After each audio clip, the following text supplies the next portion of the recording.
नमस्कार दोस्तों, मैं हूं शिवम पांडे और आप सभी का स्वागत है आपके अपने चैनल ट्रिक पॉइंट में।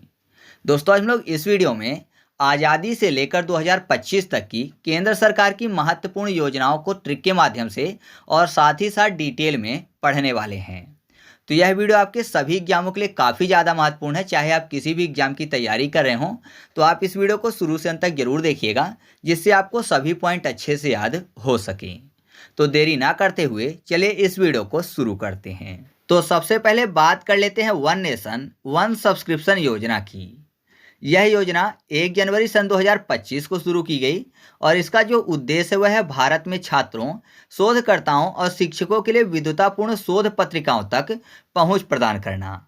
साथ ही मैं आपको बता दूं कि यह कार्यक्रम सूचना एवं पुस्तकालय नेटवर्क द्वारा चलाया जाता है। तो कैसे याद रखेंगे, यहाँ पर लिखा हुआ है 1 जनवरी सन 2025, यानी अगर इसको मैं लिख दूं 1/1/2025 तो गलत नहीं होगा। अब यहाँ पर क्या लिखा हुआ है, वन नेशन वन सब्सक्रिप्शन, यानी 2 बार 1 1 लिखा हुआ है।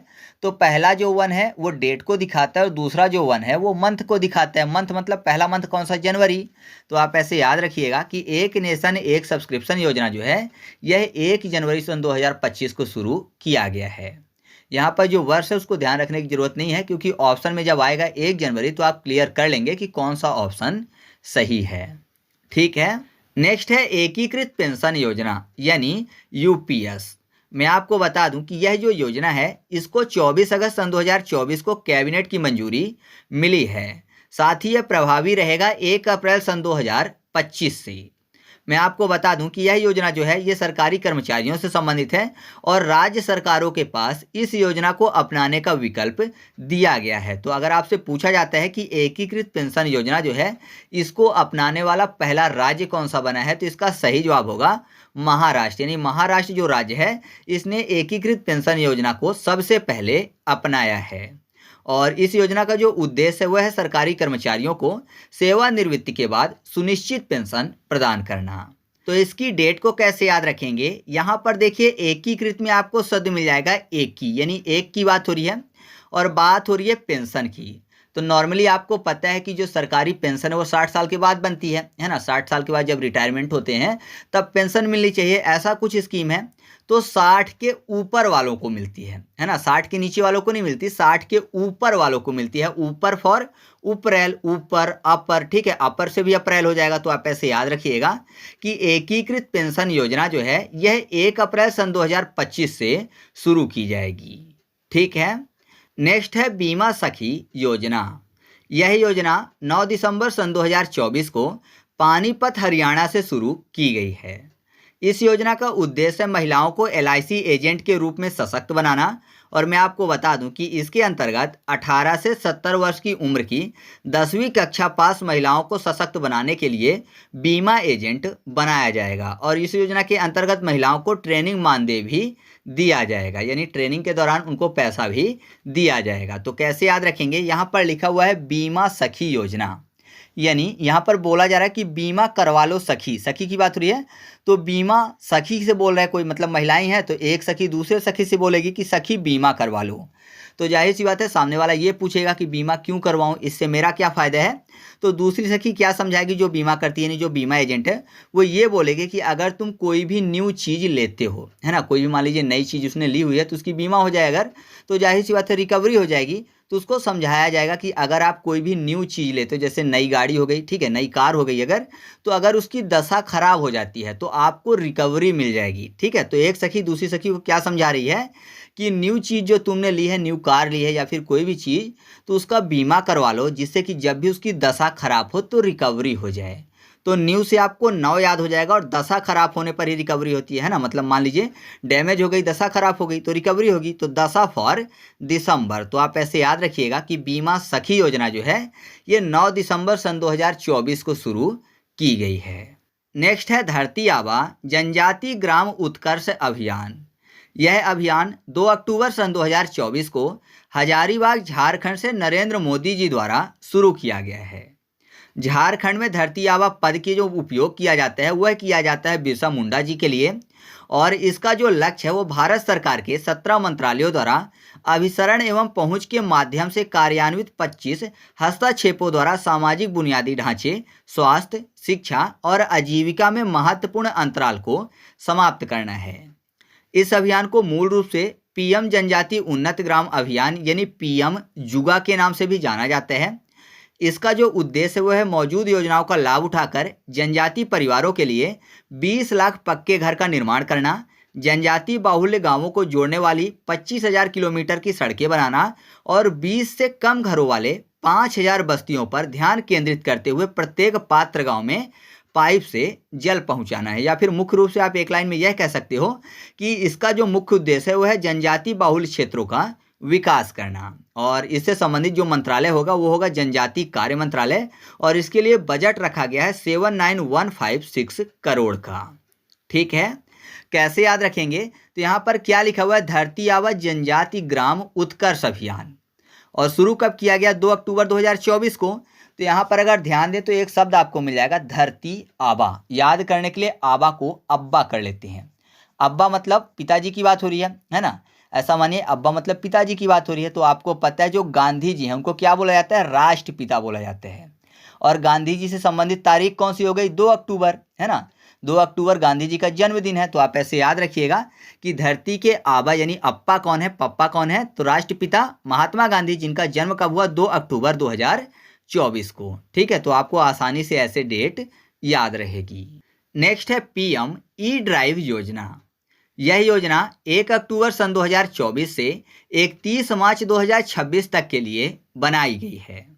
इलेक्ट्रिक वाहनों को तेजी से अपनाने के लिए पीएम ई ड्राइव योजना शुरू की गई है, जिसका पूरा नाम है electric drive revolution in innovative vehicle enhancement.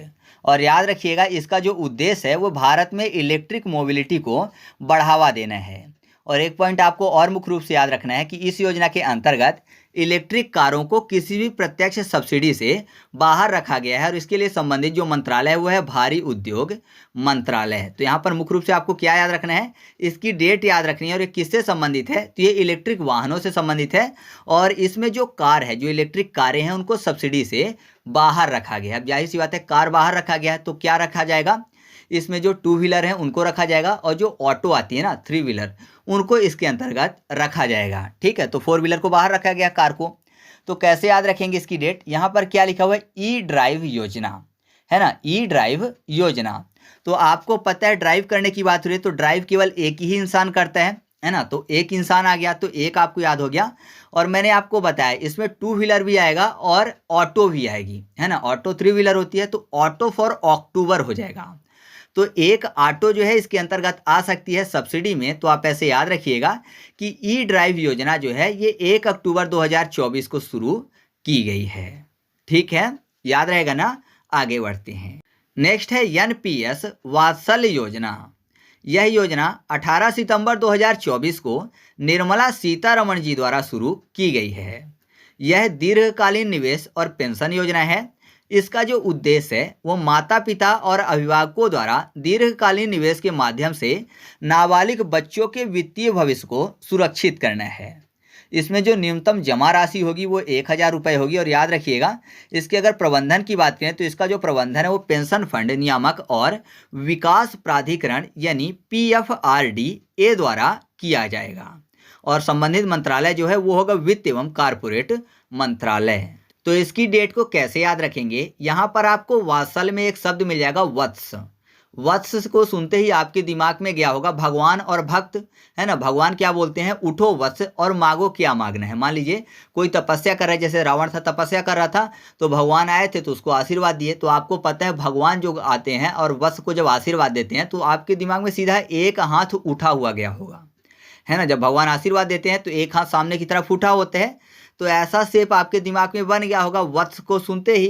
तो एक हाथ जो है उसका शेप आपको समझ में आ रहा होगा आशीर्वाद का, क्योंकि भगवान वत्स को आशीर्वाद दे रहे हैं। तो आप ऐसे याद रखिएगा कि एक हाथ का शेप दिमाग में जाता है। तो एक हाथ यानी 1 8 और शेप मतलब सितंबर। तो आपको याद हो जाएगा कि एनपीएस वात्सल्य योजना जो है ये 18 सितंबर 2024 को शुरू की गई है। इसके बाद हम लोग बात कर लेते हैं अदिति योजना की। आदिति योजना जो कि 4 मार्च सन 2024 को राजनाथ सिंह द्वारा दिल्ली से शुरू की गई है। इसका उद्देश्य रक्षा प्रौद्योगिकियों में नवाचार को प्रोत्साहन देना है और इसका जो पूरा नाम होगा वो होगा acing development of innovative technologies with IDEX scheme. मैं आपको बता दूं कि यह योजना रक्षा क्षेत्र में देश को आत्मनिर्भर बनाने में मददगार होगी और योजना के तहत रक्षा क्षेत्र में नवोन्मेषी यानी जो नए नए कार्य किए जाएंगे तो नवोन्मेषी काम करने वाले स्टार्टअप को 25 करोड़ तक की आर्थिक मदद की जाएगी और इसके तहत 30 डीप टेक और जटिल सामरिक तकनीकी पर कार्य किया जाएगा। तो इसकी डेट को कैसे याद रखेंगे, यहाँ पर आदिति में आपको शब्द मिल जाएगा आदि। आदि को कर लेते हैं आदफ और अदरक कर लेते हैं। और आपको पता है अदरक का टेस्ट सबसे ज़्यादा कहाँ पे अच्छा लगता है, चाय में, है ना। तो अदरक का टेस्ट जो है चाय में अच्छा लगता है, तो चाय फॉर 4 हो जाएगा, चाय 4। और चाय को टी बोलते हैं, टी से 3 हो जाएगा, T3। तो 4 और 3 यानी 4-3-2024। चाय से 24 भी हो जाएगा, ठीक है। तो आप ऐसे याद रखिएगा कि जो आदिति योजना है ये 4 मार्च सन 2024 को शुरू की गई है। मैं आपको एक चीज़ क्लियर कर दूं कि अगर आप चाह रहे हो कि एक ही बार में आपको सभी डेट अच्छे से याद हो जाएंगी तो ये संभव नहीं है। आपको करना ये है कि सभी डेट को आपको लिख लेना है योजना के साथ और बाद में आपको क्या करना है, डेट को छुपा के याद करने की कोशिश करना है और वीडियो को कम से कम 2 से 3 बार आपको देख लेना है, ठीक है, जिससे कि आपको हमेशा के लिए यह योजनाएं याद हो जाएं। अब इसके बाद हम लोग बात कर लेते हैं उन्नति योजना की। उन्नति योजना जो है यह 9 मार्च सन 2024 को शुरू की गई है। इस योजना को 8 वर्षों के लिए लागू किया गया है और यह योजना जो है कृषि क्षेत्र से संबंधित है। उन्नति जिसका पूरा नाम है उत्तर पूर्व ट्रांसफॉर्मेटिव इंडस्ट्रियलाइजेशन। और मैं आपको बता दूं इसका जो उद्देश्य है ये उद्योगों का विकास और रोजगार सृजन करना है और यह योजना 8 राज्यों को कवर करेगी, अरुणाचल प्रदेश, असम, मणिपुर, मेघालय, नागालैंड, मिजोरम, सिक्किम और त्रिपुरा को। तो कैसे याद रखेंगे, यहाँ पर देखिए उन्नति लिखा हुआ है तो उन्नति में आपको शब्द मिल जाएगा 9 और 3 मतलब मार्च की बात हो रही है, 9 तारीख और तीसरा महीना तो 9 मार्च। तो आप ऐसे याद रखिएगा कि उन्नति योजना जो है ये 9 मार्च सन 2024 को शुरू की गई है, ठीक है। आगे बढ़ते हैं। नेक्स्ट है कीर्ति योजना जो कि 12 मार्च सन 2024 को चंडीगढ़ से खेल युवा मंत्री अनुराग ठाकुर द्वारा शुरू की गई थी। कीर्ति जिसका पूरा नाम है Khelo India rising talent identification programme. मैं आपको बता दूं कि इससे संबंधित जो मंत्रालय है वो खेल मंत्रालय और इसका जो उद्देश्य है वो है देश के प्रतिभाशाली खिलाड़ियों को तलाश करके निखारना है। तो कैसे याद रखेंगे, कीर्ति से आपके दिमाग में क्या होगा, कीर्ति चक्र, है ना। कीर्ति चक्र जो कि एक बड़ा सम्मान है और आपको पता ही होगा कि जो कीर्ति चक्र है यह मरणोपरांत भी दिया जाता है। तो बड़ा सम्मान है और मरणोपरांत भी दिया जाता है। तो 12 से 12 हो जाएगा और मरना यानी मार्च हो जाएगा, मरना मार्च। तो आप ऐसे याद रखिएगा कि कीर्ति योजना जो है ये 12 मार्च सन 2024 को शुरू की गई है, ठीक है। नेक्स्ट है अस्मिता योजना। अस्मिता योजना जो कि 16 जुलाई सन 2024 को शुरू की गई है। इसका उद्देश्य भारतीय भाषाओं में उच्च शिक्षा से संबंधित पुस्तकें तैयार करना है और मैं आपको बता दूं कि इसे केंद्रीय शिक्षा मंत्रालय और विश्वविद्यालय अनुदान आयोग द्वारा शुरू किया गया और इसके अंतर्गत 5 वर्षों में 22 भाषाएं, जो कि आपको पता है कि संविधान की अनुसूची में 22 भाषाएं दर्ज हैं, तो 22 भाषाएं जिसमें 22,000 पुस्तकें तैयार की जाएंगी, मतलब सभी भाषाओं में 1,000, तो 22 गुणे 1,000 तो 22,000 पुस्तकें तैयार की जाएंगी, ठीक है। तो इसको कैसे याद रखेंगे, यहाँ पर अस्मिता में आपको शब्द मिल जाएगा ऐसे मिटा, अस्मिता ऐसे मिटा। मिटाने की बात है तो नॉर्मली आपने मिटाने से संबंधित सुना होगा सबूत मिटाना, है ना। अगर कोई जुर्म कर रहा है तो सबूत मिटाने की कोशिश करते हैं, तो ऐसा माने कि मिटाया जा रहा है सबूत। और सबूत मान लीजिए कोई कागज है तो जाहिर सी बात है उसको कैसे मिटाया जाता है, उसको सुलगा दिया जाता है, मतलब उसको जला दिया जाता है। सुलगा दिया गया, जला दिया गया, तो सुलगाना से 16 और जलाना यानी जुलाई, सुलगा दिया गया, ठीक है। तो 16 जुलाई। या फिर ऐसा माने कि सबूत अगर कोई मिटा रहा है, सुलगा रहा है, तो उसको जल डालेंगे जिससे कि वो सबूत ना मिटे, जल बच डालेंगे मतलब पानी डालेंगे तो बच जाएगा। तो 16 जुलाई 2024 को अस्मिता योजना शुरू की गई है। नेक्स्ट है PM सूर्य घर मुफ्त बिजली योजना। यह योजना 13 फरवरी सन 2024 को नरेंद्र मोदी जी द्वारा ही शुरू की गई है। इसका उद्देश्य 1 करोड़ घरों के छतों में सोलर पैनल स्थापित करने हेतु वित्तीय सहायता प्रदान करना है। मैं आपको बता दूं कि इससे संबंधित एक और नाम है पीएम सूर्योदय योजना, जो कि दोनों ही चीज़ें एक हैं। जब इस योजना की घोषणा की गई थी 22 जनवरी को, जब भगवान राम के अभिषेक का समारोह था, तो उस समय नरेंद्र मोदी जी ने जब इस योजना की घोषणा की थी, तब इस योजना को नाम दिया था पीएम सूर्योदय योजना। बाद में इसका नाम बदल के पीएम सूर्य घर मुफ्त बिजली योजना कर दिया गया था। और एक और योजना का नाम आपके दिमाग में आएगा, पीएम सोलर घर योजना, तो वो भी इसी का नाम है। तो कैसे याद रखेंगे, यहाँ पर क्या लिखा हुआ है, सूर्य घर। आपको पता है सूर्य क्या है, एक तारा है, तारा से 13 हो जाएगा।